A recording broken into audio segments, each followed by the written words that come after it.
मैं Rinku Kumar KPS academy history में आपका फिर से अभिनंदन करता हूं। जिससे पहले मैंने वीडियो बनाई थी आपकी फिरोज़शाह तुगलक, ठीक है। फिरोज़शाह तुगलक के बाद में काफ़ी लंबी वीडियो हो जाती, ये फिरोज़शाह तुगलक को पूरा पढ़ा था, इसलिए मैंने कुछ 1 घंटा कुछ मिनट की वीडियो फिरोज़शाह तुगलक की कार्य फिरोज़शाह तुगलक के बारे में बताया, इतिहास बताया था। और जो दूसरी वीडियो है फिरोज़शाह तुगलक के सैन्य व्यवस्था एवं विदेश नीति, ठीक है। जो फिरोज़शाह तुगलक ने सैन्य व्यवस्था एवं विदेश नीति, और इसी में ही आपका फिरोज़शाह तुगलक के फिरोज़शाह तुगलक के उत्तराधिकारी एवं तैमूर लंका भारत पर आक्रमण, इसी वीडियो में कंप्लीट हो जाएगा। पहले क्या था कि जो सैन्य व्यवस्था थी फिरोज़शाह तुगलक की, तो सैन्य व्यवस्था फिरोज़शाह तुगलक की दोषपूर्ण थी, ठीक है। इसने क्या करा था, नंबर एक तो इसने जितने भी आक्ता हैं और जितने भी उलेमा हैं और जितने भी इसके कार्यकर्ता थे, इसने क्या करा था, वंशानुगत, ठीक है। तो क्या करा था, जो वंशानुगत भूखंड, जो वंशानुगत भूखंड एवं आक्ताएं प्रदान की थी, किसने, फिरोज़शाह तुगलक ने। वंशानुगत का मतलब होता है कि जैसे पीढ़ी टू पीढ़ी, ठीक है। फिर जैसे अब एक सिंपल से एग्जांपल देता हूं मैं। अब जैसे किसी राजा का उसका लड़का होगा, फिर वो बनाया जाएगा, फिर उसका लड़का बनाया जाएगा, वो बन जो पीढ़ी टू पीढ़ी वंशानुगत जो चलने का जो कार्य किया था फिरोज़शाह तुगलक ने किया था। आक्ताएं, जो पहले उसके आक्ताएं थे, उन्हीं के परिवार को आक्ताएं दें, और जो भूखंड था, जो क्षेत्र था, वंशानुगत भूखंड या आक्ताएं, ये फिरोज़शाह तुगलक ने वंशानुगत के द्वारा दिया था। और उसके बाद में जब ये काम हुआ तो वंशानुगत हो गया, क्योंकि जो राजा का लड़का, उसके बाद में राजा के लड़के के बाद में उसका लड़का राजा, तो ये वंशानुगत सिस्टम था, एक एजेंट बता वंशानुगत सिस्टम था, जिससे के लिए उन लोग, जिससे कि इस सैनिक कार्यकर्ता जो सैनिक थे उसमें भ्रष्टाचार के इसलिए चांस ज्यादा हो गए।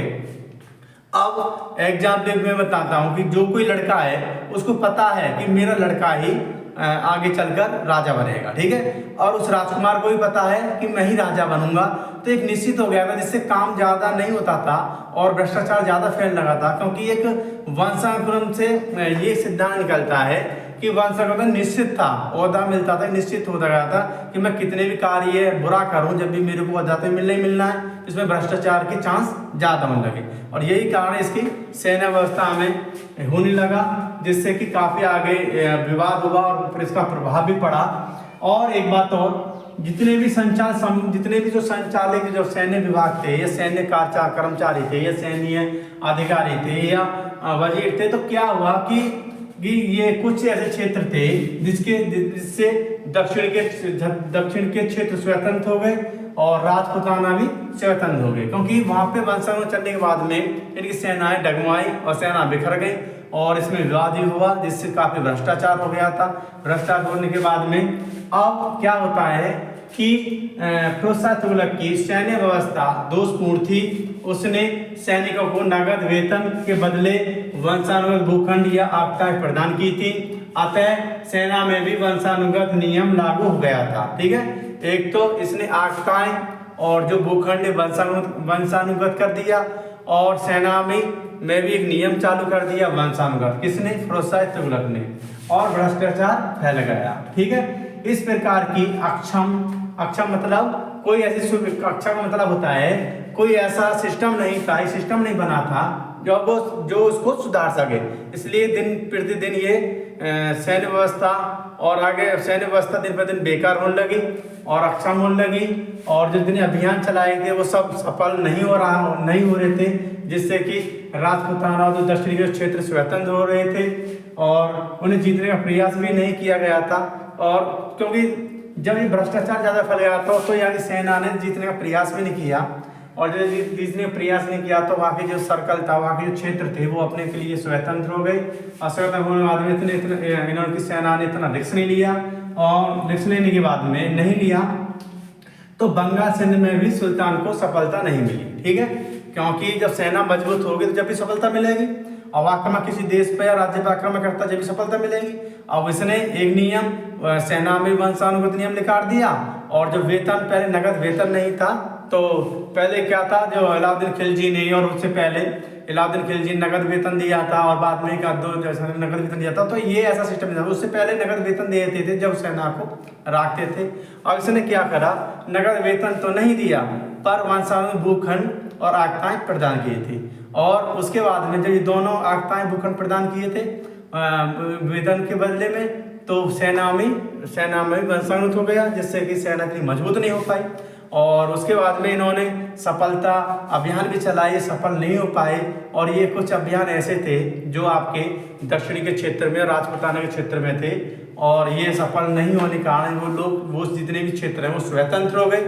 और स्वतंत्र होने के बाद में नहीं किसी ने कोशिश करा इन्हें जीतने के लिए, ठीक है। बंगाल सिंध में भी सुल्तान को सफलता नहीं मिली, क्योंकि तो कोशिश नहीं करा, क्योंकि यहाँ पे भ्रष्टाचार हो गया था सेना में, वाद विवाद हो गया था सेना में, आगताएं और भूखंड वेतन के बदले में वंशानुगत हो गया था सेना में, और वंशानुगत नियम भी लागू हो गया था सेना में, जिससे कि इसकी सेनाएं मजबूत नहीं हुई और सेना में विवाद होने लगा। एक बात और, फिरोज शाह तुगलक ने बंगाल के विरुद्ध स्वयं 2 अभियान किए थे। किसने? फिरोज शाह तुगलक ने। जो सर्वप्रथम पहला अभियान किया था इसने 1355 ईस्वी में। 1355 ईस्वी में शमसुद्दीन इलियास शाह, ठीक है, ये शमसुद्दीन इलियास शाह वही है जो इसके शासनकाल में भी, इसके फिरोज शाह तुगलक काल में भी दरबार में रहा था, कि विरोध किया। और दूसरा जो अभियान किया था इसने 1359 ईस्वी में शमसुद्दीन इलियास शाह के उत्तराधिकारी था सिकंदर शाह, ठीक है, उसके विरुद्ध किया, क्योंकि इसने बंगाल पर 2 अभियान किए स्वयं।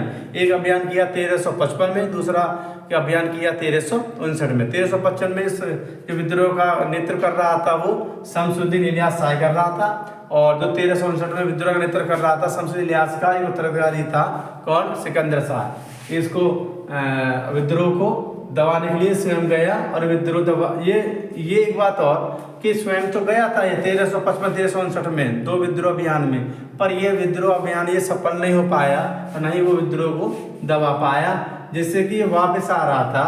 तो वापस आने के में एक जाज नगर है, ठीक है, उड़ीसा में पड़ता है, जाज नगर उड़ीसा में पड़ता है ये, वहाँ पर इसने आक्रमण किया, जिससे वहाँ का शासक था भानुदेव तित्य, ठीक है, भानुदेव तित्य था। और भानुदेव तित्य को पराजित करने के बाद में उड़ीसा में ही जगन्नाथपुरी का मंदिर था, उसको इसने लूटा और वहाँ का क्षतिग्रस्त उसको करा, और वहाँ से काफ़ी इसने माल इकट्ठा किया।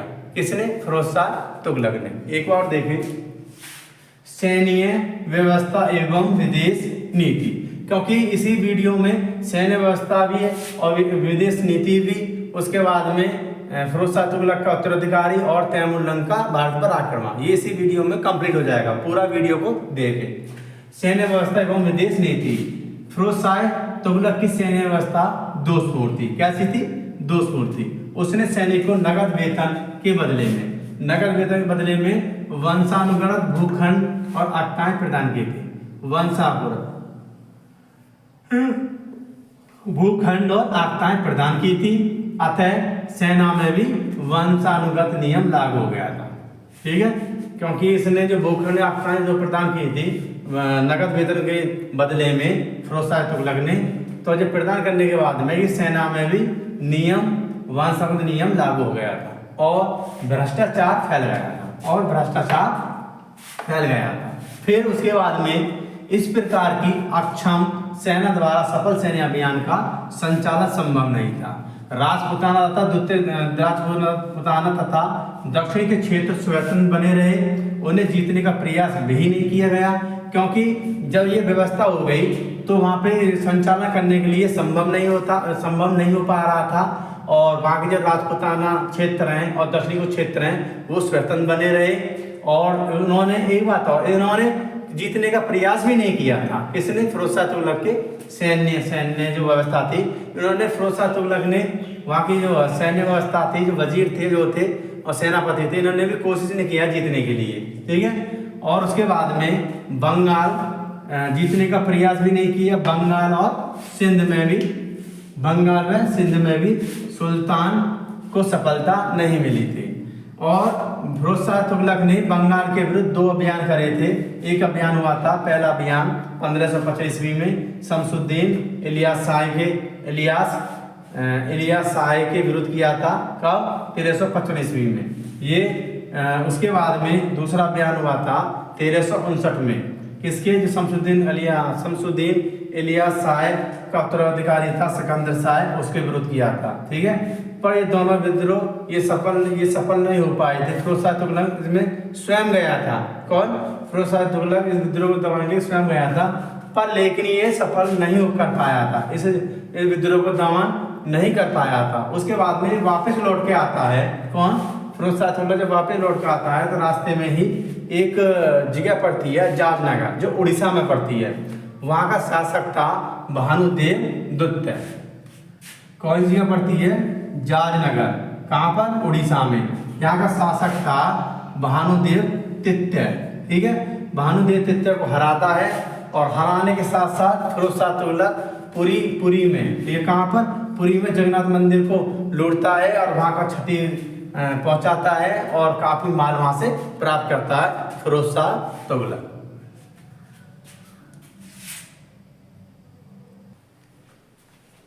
उसके बाद में इतिहासकार अफीम क्या बोलते हैं? किसके? जो सेना व्यवस्था थी भ्रष्टाचार के मामले में, जो इतिहासकार थे अफीम क्या बोलते हैं फिरोज शाह तुगलक के बारे में कि एक ऐसे घुड़सवार सैनिक का विवरण दिया है। ठीक है, फिरोज शाह तुगलक ने लिखा है कि एक ऐसे घुड़सवार सैनिक का विवरण दिया है जिसे स्वयं सुल्तान ने 1 टंका, कितनी? 1 टका घूस देने से लिए प्रदान किया था। क्योंकि इसने क्या करा? दरबार में गया एक घोड़े के क्यों? इतिहासकार अफीम ने लिखा है फिरोज शाह तुगलक के बारे में, क्योंकि भ्रष्टाचार और काफ़ी सैनिक इतर बितर हुई थी, जिससे कि वहाँ पे संभव करना, विजय पाना, और ये काफ़ी दिक्कतें आ गई थी। तो इतिहासकार अफीम ने बोला है कि ऐसे घुड़सवार सैनिक का विवरण दिया है। किसने? अफीम ने, जिसे स्वयं ने सुल्तान ने फिरोज शाह तुगलक ने 1 टंका घूस में देने के लिए प्रदान किया गया था। किसने दिया था 1 टंका घूस? फिरोज शाह तुगलक ने। अब क्या होता है कि 1360 ईस्वी में, ठीक है, 1360 ईस्वी में फिरोज शाह तुगलक का जो नगरकोट अभियान है, काफी फेमस अभियान था। नगरकोट का अभियान कब हुआ था? 1360 ईस्वी में, जिससे कि वहाँ की सांस्कृतिक दृष्टि से महत्वपूर्ण था। और नगरकोट स्थित ज्वाला मंदिर को लूटता है और लूटने के बाद उनको क्षति पहुंचाता है, और क्षति पहुंचाने के बाद में वहाँ से संस्कृत ग्रंथ, ठीक है, संस्कृत ग्रंथ प्राप्त करता है फिरोज शाह तुगलक। और 300 चुने गए संस्कृत ग्रंथ, जिन्होंने 300 नए चुने हुए संस्कृत ग्रंथ का फारसी भाषा में अनुवाद करवाता है। किस पे? आजमुद्दीन खालिद खानी के द्वारा। ठीक है, संस्कृत जिसका नाम था, जो फारसी में करवाता है, वो 30 चुने गए संस्कृत फारसी का अनुवाद करवाता है। जो ज्वाला मंदिर से लूटना, ज्वाला मंदिर को क्षति पहुंचाना, वहाँ से संस्कृत धरोहर थी उसको लूटना, और इसमें जो 300 संस्कृति ग्रंथ थे, जिससे कि उनका फारसी में अनुवाद करवाया था। किस पे? आजुद्दीन खालिद खाना पे, और जिसका नाम था दलिया-ए फिरोजशाही नाम से अनुवाद करवाया था, और यह मुख्य दर्शन से समृद्ध था। उसके बाद में 1360-61 में फिरोज शाह तुगलक ने सिंध के विद्रोह का शासक था जाम बावियाना, ठीक है, अभियान पर गया था। उसने तुर्की सेना को अत्यधिक क्षति पहुंचाई थी, और अतः सिंध की विजय किए बिना वापस लौटते समय पथ प्रदर्शकों ने सुल्तान को कच्छ के दलदल में फंसा दिया था। ठीक है, किसके दलदल में? कच्छ के दलदल में फंसा दिया था। दलदल में फंसा दिया था। और बाद में दिल्ली के वजीर का क्या नाम है? खान जहां तेलंगाना द्वारा भेजी गई सेना थी, जिससे कि सुल्तान को वहां निकाला गया, और 1363 ईस्वी में जाम बावियाना ने अधीनता स्वीकार करने के मजबूर किया, जिससे कि बाद में इसने अधीनता स्वीकार कर ली थी। ठीक है, अब यहाँ से देखें, इतिहासकार अफीम एक ऐसे घुड़सवार सैनिक का विवरण दिया है जिसे स्वयं सुल्तान ने 1 टंका घूस में देने के लिए प्रदान किया था। इसने 1 टंका घूस दिया था कि घुड़सवार सैनिक को जब प्रवेश करा था द्वार में। ठीक, और 1360 ईस्वी में, कब? 1360 ईस्वी में फिरोज शाह तुगलक ने कहाँ पर? नगरकोट के अभियान सांस्कृतिक दृष्टि से महत्वपूर्ण है। नगरकोट नगरकोट स्थित ज्वाला मंदिर। कौन सा मंदिर? नगरकोट स्थित ज्वाला मंदिर को लूटते समय अनेक संस्कृत ग्रंथ प्राप्त हुए थे, जिनमें से 300 चुने गए संस्कृत ग्रंथ का फारसी भाषा में अनुवाद किसने करा था?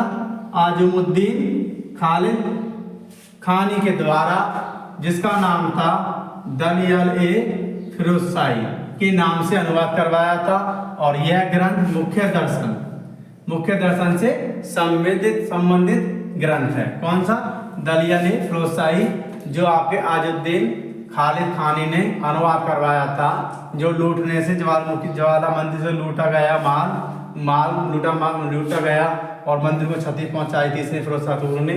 वहाँ से माल भी लूटा था और वहाँ से काफ़ी संस्कृत की किताबों में वहाँ पे इधर संस्कृत किताबों से लूटने के बाद में वहाँ 300 संस्कृत किताब चुनी गई, जिससे कि न फारसी में अनुवाद करवाने के लिए आजमुद्दीन खालिद खानी को चुना और आजमुद्दीन खालिद खानी ने फारसी में अनुवाद किया और उसका नाम क्या? दलियल ए फिरोजशाही के नाम से अनुवाद करवाया था। ठीक है, किसने? फिरोज शाह तुगलक ने। अब 1360 और 61 ईस्वी में फिरोज शाह तुगलक सिंध के विद्रोह का शासक कौन था? जाम बाबियाना। सिंध का विद्रोह नेतृत्व करने वाला कौन था? जाम बाबियाना अभियान पर गया था। इसने तुर्की सेना को अत्यधिक क्षति पहुंचाई थी। अतः सिंध की विजय किए बिना वापस लौटते समय पथ प्रदर्शकों ने सुल्तान को कक्ष के दलदल में फंसा दिया। किसके दलदल में? कक्ष के दलदल में फंसा दिया। और बाद में दिल्ली का एक वजीर था, कौन? खाने ए जहां तेलंगाना द्वारा भेजी गई सेना बल पर सुल्तान ने 1313 ईस्वी में जाम बाबियाना को अधीनता स्वीकार कराई थी। अब यहाँ से एक क्वेश्चन बनता है कि जब फिरोज शाह तुगलक ने किस मंदिर पर आक्रमण किया था और कहाँ पर किया था? तो कहाँ पर किया था? पहले तो ये पूछता था कौन सन में। ठीक है, तो कौन सन में मंदिर पर आक्रमण किया था? आपका नगरकोट में। ठीक, कौन सन में? 1360 ईस्वी में फिरोज शाह तुगलक ने नगरकोट पर आक्रमण किया और नगरकोट पर आक्रमण करने के बाद में मंदिर कौन सा था? ज्वाला मंदिर। ठीक, अब ये क्वेश्चन कहता है ज्वाला मंदिर पर किसने आक्रमण किया था? फिरोज शाह तुगलक ने। नगरकोट पर किसने आक्रमण किया था? फिरोज शाह तुगलक ने। नगरकोट पर कौन सन में आक्रमण किया था फिरोज शाह तुगलक ने? 1360 ईस्वी में। ठीक है, उसके बाद में जब फिरोज शाह तुगलक ने नगरकोट पर आक्रमण किया था तो वहाँ से 300 संस्कृति ग्रंथ थे, उनका अनुवाद किस भाषा में करवाया था? ये क्वेश्चन पूछा जाता है। तो किस में? फारसी भाषा में। ठीक, उसके बाद इसमें फिर दूसरा क्वेश्चन पूछा जाता है कि 300 जो ग्रंथ थे, किताबें थी, उसमें जो फारसी अनुवाद करवाया था, किस पे करवाया था? तो वो लेखक थे आजमुद्दीन खालिद खानी। ठीक है, कौन लेखक थे? आजमुद्दीन खालिद खानी के फारसी में अनुवाद करवाया। और उस अनुवाद का क्या नाम था? तो उसका अनुवाद का नाम था दलियल ए फिरोजशाही के नाम से अनुवाद करवाया था। जो 300 ग्रंथ थे उसका अनुवाद किसने करा था? ये आपने आजुद्दीन खालिद खानी ने द्वारा। ठीक है, उसके बाद में फिर क्वेश्चन पूछा जाता है कि सिंध विद्रोह का शासक कौन था? तो सिंध विद्रोह का शासक कौन था? जाम बाबियाना। ठीक, कौन सन में आक्रमण किया था? 1360-61 में। ठीक, उसके बाद में इसकी अधीनता सुविधा करने के लिए किसकी सहायता लेनी पड़ी थी? एक वजीर था, किसका? फिरोज शाह तुगलक का। खाने जहां तेलंगाना नाम से ये दिल्ली से गया। और क्योंकि जो फिरोज शाह तुगलक था, जो वहाँ के पथ जो पैदल चलने वाली सेना थी, पथ प्रदर्शक थे, उन्होंने उसकी दिशा में कक्ष के दलदल में फंसा दिया था फिरोज शाह तुगलक को। और फंसाने के बाद में यहाँ से फिर दिल्ली से एक वजीर गया था, जिसका नाम था खानी जहां तेलंगाना द्वारा भेजी गई सेना के बल पर उसने 1367 ईस्वी में, ठीक है, जाम बाबियाना को अधीनता स्वीकार करवाई। ठीक है, किसने? एक जो वजीर था इसका फिरोज शाह तुगलक और वजीर था। और जब फिरोज शाह तुगलक कक्ष के दलदल में फंस जाता है तो दिल्ली से वजीर जाता है। वजीर का नाम था खाने ए जहां तेलंगाना। ठीक, जब 1363 ईस्वी में जो वहाँ का शासक था जाम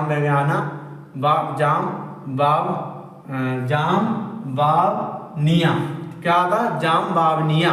ठीक, जाम बावनिया को अधीनता स्वीकार करवा देता है, जो वजीर भी इसके साथ रहता है, फिरोज शाह तुगलक के साथ रहता है। ठीक, और विद्रोह हुए थे, जो मोस्ट विद्रोह है बताता हूँ आपको।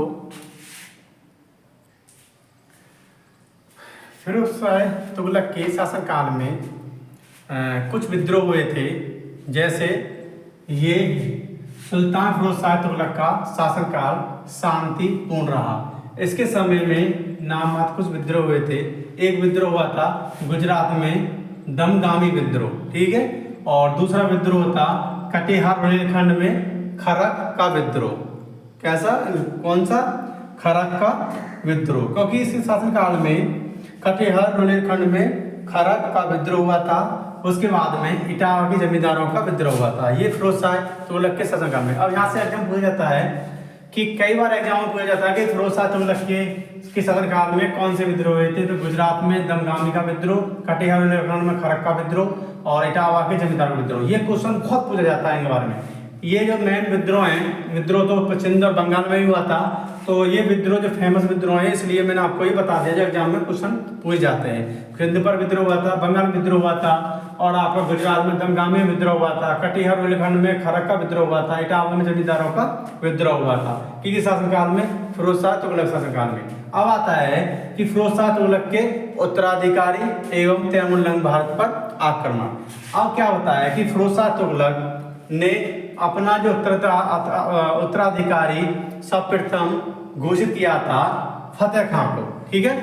सर्वप्रथम फिरोज शाह तुगलक ने अपना उत्तराधिकारी मतलब युवराज उत्तराधिकारी किसे घोषित किया था? फिरोज शाह तुगलक ने फतेह खां को। फतेह खां की जल्दी मृत्यु हो जाती है, और मृत्यु जो फतेह खां कौन था? ये फिरोज शाह तुगलक का ज्येष्ठ पुत्र था। फिरोज शाह तुगलक का ज्येष्ठ पुत्र था कौन? फतेह खां को उत्तराधिकारी घोषित कर देता है, और शीघ्र इसकी कुछ दिनों के बाद में मृत्यु हो जाती है। फिर उसके बाद में 1374 ईस्वी में ये दूसरा जिसका पुत्र रहता है जफर खां को उत्तराधिकारी बना देता है, पर इसकी भी जल्दी मृत्यु हो जाती है। फिर उसके बाद में 1387 में एक तीसरा पुत्र रहता है मोहम्मद खां, ठीक, क्योंकि तीसरा पुत्र रहता है मोहम्मद खां को ये उत्तराधिकारी बना देता है फिरोज शाह तुगलक। और उत्तराधिकारी बनाने के बाद में उसी समय एक वजीर होता है, किसका? फिरोज शाह तुगलक का, और वजीर का नाम है खाने जहां तेलगानी या खाने जहां। इसकी मृत्यु हो जाती है, और उसकी मृत्यु के बाद में इसका एक पुत्र होता है, किसका? वजीर का, जो मृत्यु हो गई थी खाने जहां तेलगानी का। एक वजीर था ये फिरोज शाह तुगलक का, इसकी मृत्यु हो जाती है जो 1787 ईस्वी में। तीसरा पुत्र मोहम्मद खां को उत्तराधिकारी बनाता है। तो इसका जो पुत्र होता है उसको वजीर नियुक्त कर देता है कौन? फिरोज शाह तुगलक, जिसका नाम था खाने जहां दुत्ते, ठीक, खाने जहां दुत्ते वजीर बन जाता है। तो ये किसका पुत्र था? ये जो पहले से वजीर था जिसका नाम था खाने ए जहां तेलगानी, ये उसका पुत्र था खाने जहां दुत्ते। अब क्या होता है कि युवराज कौन? मोहम्मद खां, जो उत्तराधिकारी घोषित करता है, जो तीसरा पुत्र रहता है फिरोज शाह तुगलक, ये इसकी मृत्यु करवा देता है। किसकी? खाने जहां की। और मृत्यु करवाने के बाद में इसकी हत्या करवा देता है युवराज। और हत्या करने के बाद में जो ये मोहम्मद खां था ये भोग विलास में रहता है, और भोग विलास में के बाद में कोई स्थिति खराब हो जाती है। स्थिति तो इसकी जो तुगलक वंश की जब भी खराब हो जाती है, जब जो फिरोज शाह तुगलक के बाद में स्थिति दिन पर दिन पतन के तरफ चला जाता है तुगलक वंश, तो यहाँ से और स्थिति खराब हो जाती है। कहाँ से? पतन तो कारण बन जाता है मोहम्मद तुगलक के बाद में ही, ठीक है। परंतु फिरोज शाह तुगलक कुछ काम अच्छे करता है, और कार्य करने के बाद में वो शासन को संभाल लेता है। उसके बाद में जब इसके पुत्र होता है, पहला पुत्र को उत्तराधिकारी घोषित करता है फतेह खां को, उसकी मृत्यु हो जाती है। फिर दूसरे पुत्र को उत्तराधिकारी बनाता है 1374 में, जिसका नाम था जफर खां, उसकी मृत्यु हो जाती है। फिर तीसरे पुत्र को बनाता है 1387 ईस्वी में, उत्तराधिकारी बनाता है फिरोज शाह तुगलक मोहम्मद खां, और उसी समय पे फिर इसका जो फिरोज शाह तुगलक का जो वजीर है उसकी मृत्यु हो जाती है। किसकी? खाने जहां तेलगानी की। और उसकी मृत्यु के बाद में उसका जो पुत्र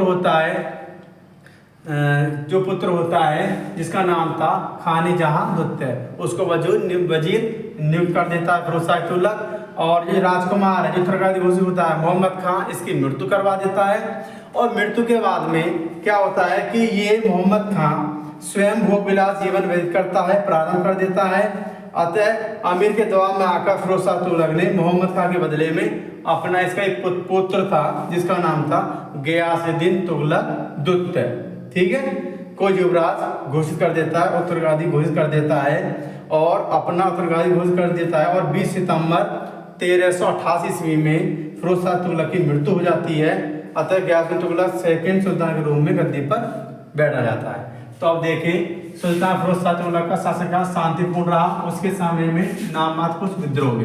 एक विद्रोह हुआ था गुजरात के दमगामी विद्रोह, दूसरा कटिहार रोहिलखंड में खरक का विद्रोह, और तीसरा इटावा के जमींदारों का विद्रोह, और ये सिंध का विद्रोह, आपका बंगाल का विद्रोह। ये विद्रोह हुए थे आपके में फिरोज शाह तुगलक के में। अब आता है कि फिरोज शाह तुगलक के उत्तराधिकारी एवं तैमूरलंग का भारत पर आक्रमण। सर्वप्रथम जो फिरोज शाह तुगलक ने अपने ज्येष्ठ पुत्र फतेह खां को उत्तराधिकारी घोषित करता है और इसकी मृत्यु हो जाती है जल्दी। उसके बाद में 1374 ईस्वी में इसका दूसरा पुत्र होता है जिसका नाम है जफर खां, इसकी भी मृत्यु जल्दी हो जाती है। फिर तीसरा पुत्र होता है 1387 ईस्वी में जो जिसका तीसरा पुत्र होता है मोहम्मद खां, इसको उत्तराधिकारी बनाया जाता है। और इसी समय में जो फिरोज शाह तुगलक का वजीर है, फिरोज शाह तुगलक का वजीर था खाने जहां या खाने तेलगान, इसकी मृत्यु हो जाती है। और इसकी मृत्यु के बाद में इसका एक पुत्र होता है, उसको वजीर नियुक्त कर देता है कौन? फिरोज शाह तुगलक, जिसका नाम है खाने जहां दुत्य। और होने के बाद में मोहम्मद खां जो उत्तराधिकारी तीसरा पुत्र रहता है फिरोज शाह तुगलक, ये किसकी हत्या करवा देता है? खाने जहां दुत्य की हत्या करवा देता है। और हत्या करवाने के बाद में ये स्वयं जो उत्तराधिकारी है स्वयं युवराज काफी भोग विलास में और जीवन व्यतीत करना चालू कर देता है। और जब ये व्यतीत कर देता है तो शासन नहीं चलता, तो अमीरों और नवाब का दबाव पड़ता है फिरोज शाह तुगलक पर। दबाव पड़ने के बाद में फिर इसका एक पुत्र होता है गयासुद्दीन तुगलक द्वितीय, उसको उत्तराधिकारी घोषित करता है फिरोज शाह तुगलक। ठीक है,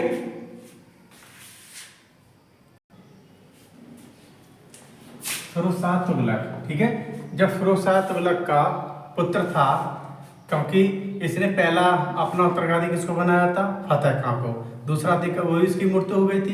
फिर उसके बाद में 1374 में किसको बनाया था? जफर खां को, उसकी भी मौत हो गई थी। फिर तीसरा बनाया इसने 1387 ईस्वी में किसको? आपका मोहम्मद खां को। ठीक है, मोहम्मद खां की जब उत्तराधिकारी बनाया था फिरोज शाह तुगलक ने, तो उस समय किसकी मृत्यु हो गई थी? इसका जो वजीर था खाने जहां तेलगान की मृत्यु हो गई थी, और उसकी जगह उसका बेटा खाने जहां द्वितीय वजीर बनाया गया। और मोहम्मद खां ने उसकी हत्या करवा दी। और हत्या करवाने के बाद में ये स्वयं जो स्वयं कौन? मोहम्मद खां भोग विलास में ज़्यादा बिजी रहने लगा और भोग विलास में ज़्यादा अपना जीवन व्यतीत करने लगा। इस कार्य को देखकर जो अमीर लोग थे उन्होंने फिरोज शाह तुगलक के दरबार में पहुंचे। दरबार के बाद में उन पर फिरोज शाह तुगलक पर दबाव डाला किसने? अमीरों ने। ठीक है, और दबाव डालने के बाद में फिर फिरोज शाह तुगलक ने इसका एक पुत्र था जिसका नाम था गयासुद्दीन तुगलक द्वितीय। क्या नाम था? गयासुद्दीन तुगलक द्वितीय। और ये गयासुद्दीन तुगलक द्वितीय कौन था? जो सर्वप्रथम उत्तराधिकारी बनाया था फतेह खां, जिसका ज्येष्ठ पुत्र था फिरोज शाह तुगलक का, ये इसका पुत्र था। कौन? गयासुद्दीन तुगलक किसका पुत्र था? ये था फतेह खां का पुत्र। और फतेह खां कौन था? ये फिरोज शाह तुगलक का सबसे बड़ा पुत्र था। तो जब इसको बनाया और इसको बनाने के बाद में ये फिर सुल्तान के रूप में कौन?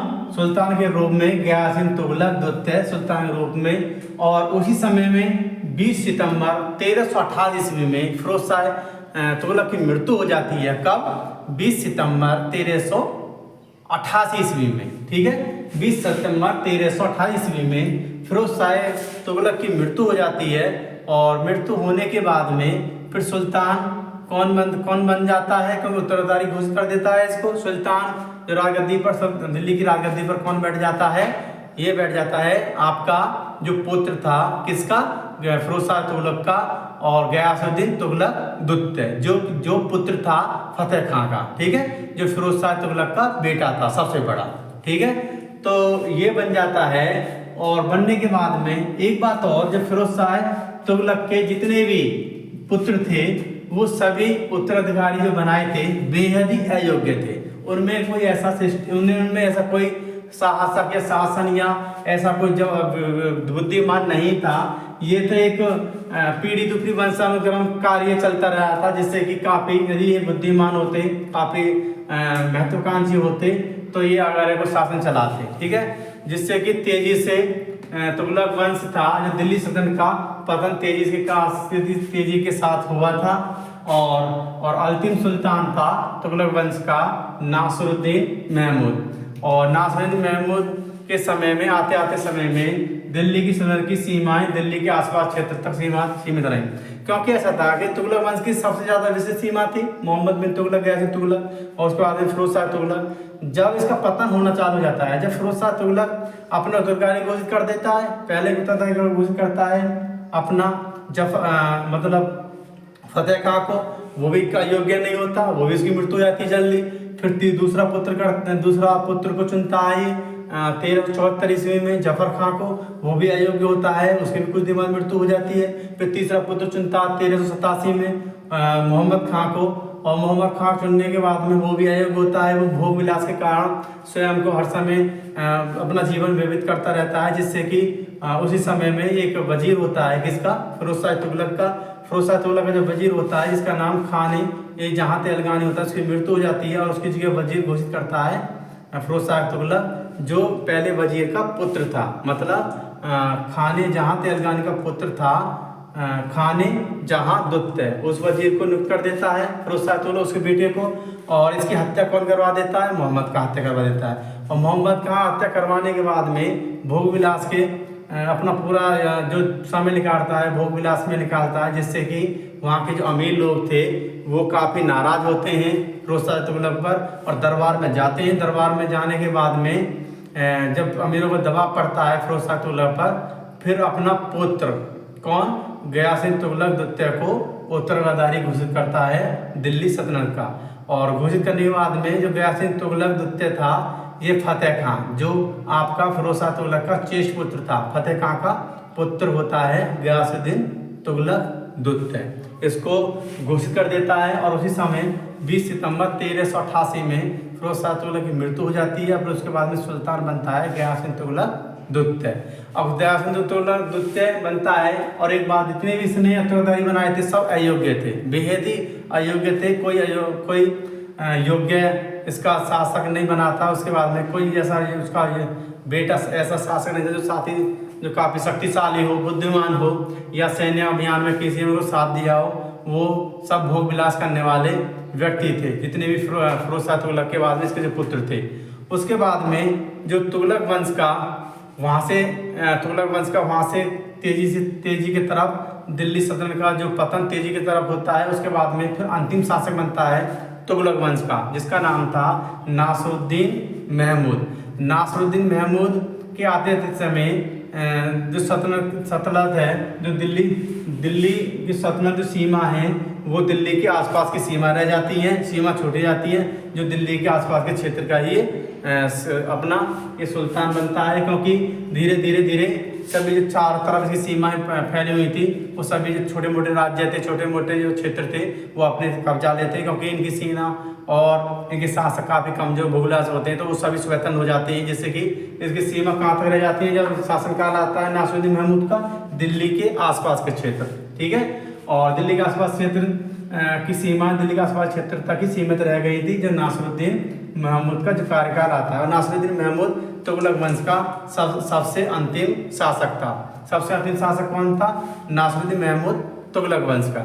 और उसके बाद में किसी ने एक व्यक्ता लहजे में कहा है कि सल्तनत के स्वामी का राज्य दिल्ली के पालन तक विस्तृत है। किसी ने ये अपना व्याख्या इसलिए व्यक्तात्मक लहजे में कहा था किसी इतिहासकार ने कि दिल्ली का जो सल्तनत के स्वामी का राज्य है, ठीक है, दिल्ली से पालन तक विस्तृत है। और उसके बाद में नासिरुद्दीन महमूद के शासनकाल में ही 1398 में तैमूरलंग ने भारत पर आक्रमण किया था, ठीक। ये क्वेश्चन एग्जाम में यहाँ से क्वेश्चन जो बनता है, एक तो बनता है तुगलक वंश का अंतिम शासक। तुगलक वंश का अंतिम शासक कौन है, नासिरुद्दीन महमूद, ठीक।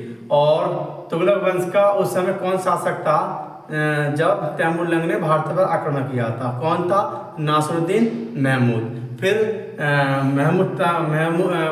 तैमूर ने भारत पर किस सन में आक्रमण किया था? तो किस सन में? 1398 ईस्वी में, ठीक, आक्रमण किया था। शासक था नासिरुद्दीन महमूद, ठीक। उसके बाद में फिर पूछा जाता है कि फिरोज शाह तुगलक की मृत्यु कब हुई थी? तो 20 सितंबर 1388 ईस्वी में, ठीक। फिर पूछा जाता है कि जब फिरोज शाह तुगलक का उत्तराधिकारी सबसे सर्वप्रथम किसको बनाया था? इसने बनाया था बनाया था फतेह खां। फतेह खां को सर्वप्रथम उत्तराधिकारी बनाया था, जो इसका ज्येष्ठ पुत्र था, किसका? फिरोज शाह तुगलक का।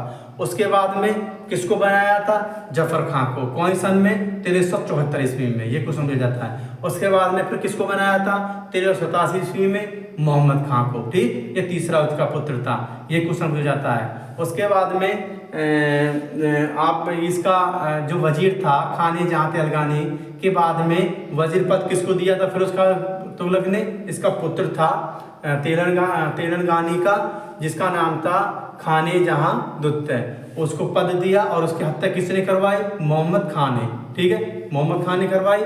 और मोहम्मद खां ने हत्या करवाई। उस मोहम्मद खां के बाद में तुगलक वंश का फिर कौन सुल्तान बना था? तो ये बना था आपका, ये पुत्र था, पोता था किसका?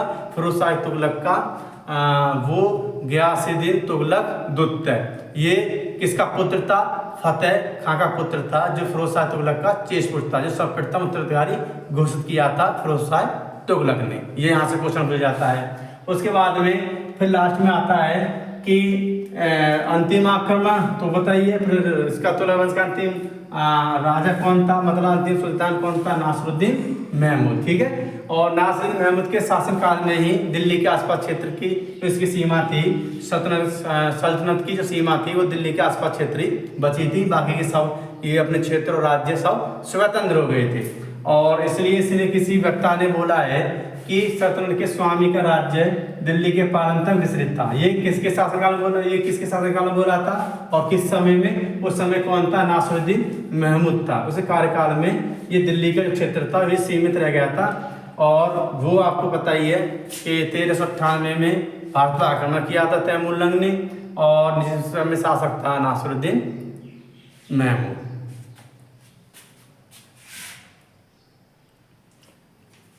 नासिरुद्दीन महमूद कार्यकाल में ही, ठीक है, नासिरुद्दीन के महमूद कार्यकाल में ही 1398 में तैमूर लंग ने भारत पर आक्रमण किया। और भारत पर आक्रमण करने के बाद में जो नासिरुद्दीन महमूद और इसका वजीर था मल्लू इकबाल, ठीक है, किसने? तैमूर लंग ने 1398 में ईस्वी में भारत पर आक्रमण किया। शासन कौन, उस टाइम में शासक कौन था? नासिरुद्दीन महमूद। और जब नासिरुद्दीन महमूद के शासनकाल में ही तैमूर लंग ने 1398 ईस्वी में भारत पर आक्रमण किया, तो उस समय दिल्ली के निकट नासिरुद्दीन महमूद और इसका वजीर था मल्लू इकबाल को दिल्ली के निकट में इसको काफ़ी बुरी तरह से पराजित किया। और पराजित करने के बाद में ये दोनों कौन?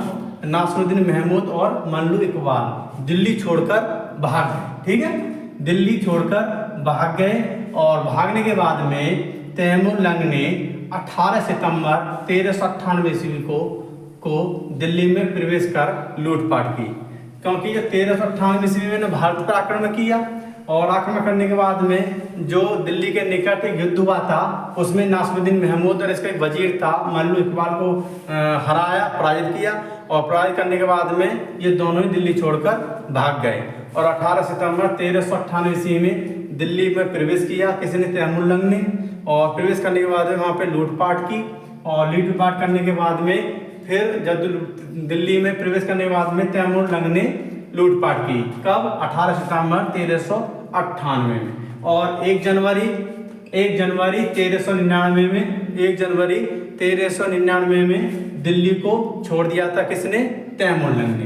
किसने? तैमूर लंग ने।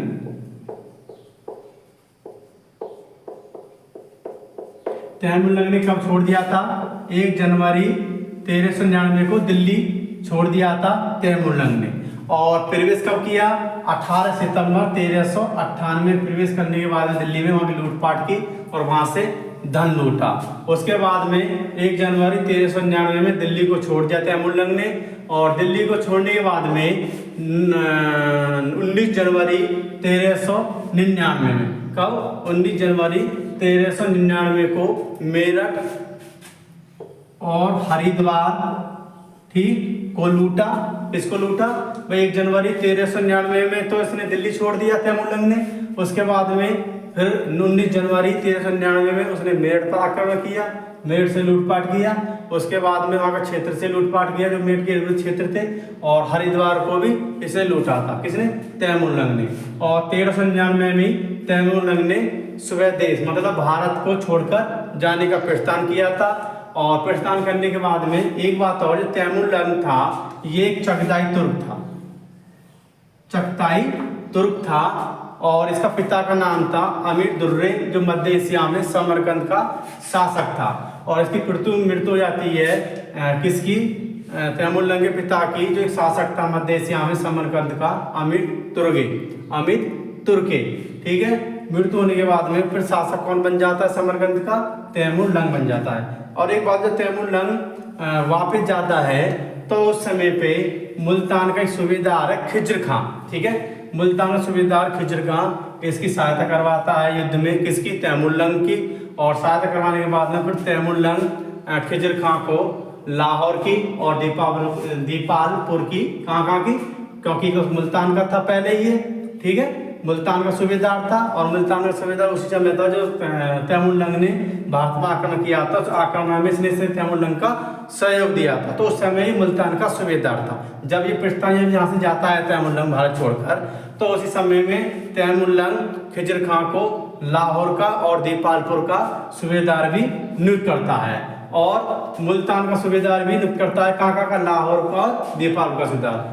तो उसी समय में दिल्ली पर अधिकार कौन कर लेता है, नुसरत खां, ठीक, उसी समय में दिल्ली पर अधिकार कौन कर लेता है, नुसरत खां। एक बार देखें, नासिरुद्दीन महमूद के कार्यकाल में 1398 में तैमूर लंग भारत पर आक्रमण किया। तैमूर लंग ने 13 सितंबर 1398, कब, 17 सितंबर 1398 ईस्वी को सुल्तान नासिरुद्दीन महमूद तथा इसका वजीर मल्लू इकबाल, क्या वजीर का नाम है, मल्लू इकबाल को दिल्ली के निकट पराजित करता है।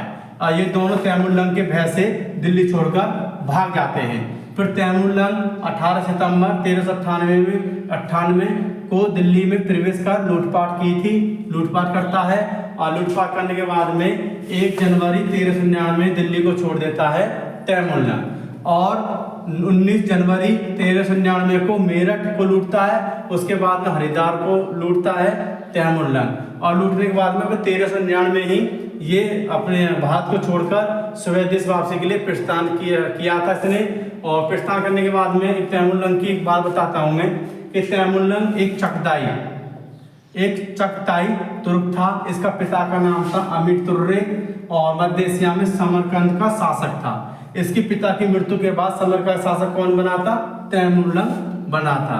और जब यह वापसी जा रहा था तो मुल्तान का सूबेदार था खिज्र खां, ठीक है, खिज्र खां को लाहौर तथा दीपालपुर का सूबेदार बना देता है कौन, तैमूर लंग। और क्यों बनाता है, क्योंकि इसने इसकी सहायता की थी, किसकी, तैमूर लंग की। और उसी समय पे तैमूर की वापसी जाने के बाद नुसरत खां किस पर अधिकार कर लेता है, दिल्ली पर अधिकार कर लेता है। कौन कर लेता है दिल्ली पर अधिकार, नुसरत खां अधिकार कर लेता है।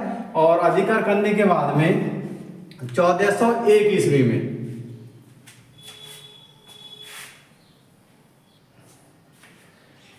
जब तैमूर लंग भारत पर आक्रमण करता है 1398 में, तो उसी समय पे हराता है किसको, नासिरुद्दीन महमूद को। इसका वजीर होता है मल्लू इकबाल को। जब हराने के बाद में, पराजित करने के बाद में दिल्ली के निकट ये दोनों उसके भय से भागकर दिल्ली छोड़कर भाग जाते हैं। और दिल्ली छोड़ने के बाद में और 18 सितंबर 1398 में प्रवेश करता है, और फिर वहाँ लूटपाट करता है। लूटपाट करने के बाद में फिर वहाँ से 1 जनवरी 1399 में वो दिल्ली को छोड़ देता है तैमूर लंग। और दिल्ली छोड़ने के बाद में 19 जनवरी 1399 में ही मेरठ पर आक्रमण करता है, मेरठ पर लूटपाट करता है और हरिद्वार पर लूटपाट करता है। और लूटपाट करने के बाद में जब ये अपने भाग को लौट कर जाता है, उसी समय मुल्तान में सूबेदार था कौन? खिज्र खां। खिज्र खां को ये लाहौर का और दीपालपुर का सूबेदार और बना देता है। किसका बना देता है? मुल्तान का तो रहता है ये खिज्र खां, मुल्तान का और दीपालपुर का, लाहौर का सूबेदार बना देता है कौन? तैमूर लंग। और सूबेदार बनाने के बाद में उसी समय पे नुसरत खां, एक सरदार है नुसरत खां, दिल्ली पर अधिकार कर लेता है। और नुसरत खां दिल्ली पर अधिकार करने के बाद में 1401 ईस्वी में वजीर मल्लू इकबाल, जो नासिरुद्दीन महमूद का और जो अंतिम शासक था तुगलक वंश का, उसका वजीर होता है कौन? वजीर मल्लू इकबाल। मल्लू इकबाल 1401 ईस्वी में दिल्ली आता है, भारत में मतलब दिल्ली आता है। और दिल्ली आने के बाद में जो वहाँ नुसरत खां था, जो दिल्ली पर अधिकार कर लेता है, नुसरत खां को हरा देता है कौन? मल्लू इकबाल। हराने के बाद में फिर नासिरुद्दीन महमूद को ये दिल्ली बुलाता है, ठीक। फिर उसके बाद में 1405 में खिज्र खां किसको? मल्लू इकबाल को संघर्ष करते हुए उसको मार देता है, उसको पराजित कर देता है। और पराजित करने के बाद में 1413 ईस्वी में सुल्तान नासिरुद्दीन महमूद की मृत्यु हो जाती है। और मृत्यु होने के बाद में कब? 1413 ईस्वी में। 1413 ईस्वी में नासिरुद्दीन महमूद की मृत्यु हो जाती है। मृत्यु होने के बाद में तुगलक वंश का अंत हो जाता है। फिर अमीर लोग क्या करते हैं यहाँ के, क्योंकि अमीर लोग के अनुसार चलता था। अमीर लोग क्या करते हैं कि दौलत खां का नाम पे एक सरदार रहता है, उसको सिंहासन में बैठा देते हैं। और सिंहासन में बैठाने के बाद में जो मुल्तान का सूबेदार था, मुल्तान का, लाहौर का, दीपालपुर का सूबेदार था खिज्र खां, उसको हरा देता है। और हराने के बाद में इसकी हत्या कर देता है। और हत्या करने के बाद में दिल्ली की सत्ता प्राप्त कर लेता है खिज्र खां। और खिज्र खां फिर 18 मई 1414 ईस्वी को, ठीक, 18 मई 1414 ईस्वी को दिल्ली में एक वंश की स्थापना करता है, जिसका नाम था सैयद वंश। सैयद वंश की स्थापना करता है, ठीक है। एक बार देख लें, 1401 ईस्वी में वजीर मल्लू इकबाल दिल्ली लौटा था। इसने नुसरत खां को पराजित करके नासिरुद्दीन महमूद को दिल्ली बुलाया था। फिर 1405 ईस्वी में खिज्र खां से संघर्ष करते हुए मल्लू इकबाल मारा गया था। फिर 1413 ईस्वी में सुल्तान नासिरुद्दीन महमूद की मृत्यु हो जाती है। किसकी मृत्यु हो जाती है? 1413 में। और 1405 में खिज्र खां मार देता है किसको? मल्लू इकबाल को हत्या कर देता है। संघर्ष करने में युद्ध होता है तो ये संघर्ष करते हुए मल्लू खां मारा जाता है। और उसके बाद में फिर क्या होता है कि तुगलक वंश का अंत हो जाता है। तुगलक वंश का अंत हो जाता है। और अंत होने के बाद में जब नासिरुद्दीन मृत्यु हो जाती है, और मृत्यु होने के बाद में फिर अमीर लोग क्या करते हैं, एक दौलत खां नामक सरदार होता है, उसको सिंहासन में बैठा देते हैं। और सिंहासन में बैठाकर फिर मुल्तान का जो सूबेदार होता है खिज्र खां, उस पर आक्रमण करता है। आक्रमण करने के बाद में उसको हरा देता है और उसकी हत्या कर देता है। और हत्या करने के बाद में दिल्ली पर कब्जा कर लेता है कौन? खिज्र खां। और कब्जा करने के बाद में 18 मई 1414 ईस्वी को दिल्ली में एक वंश की स्थापना करता है। किसकी? सैयद वंश की। सैयद वंश की सत्ता स्थापित करता है कौन? खिज्र खां।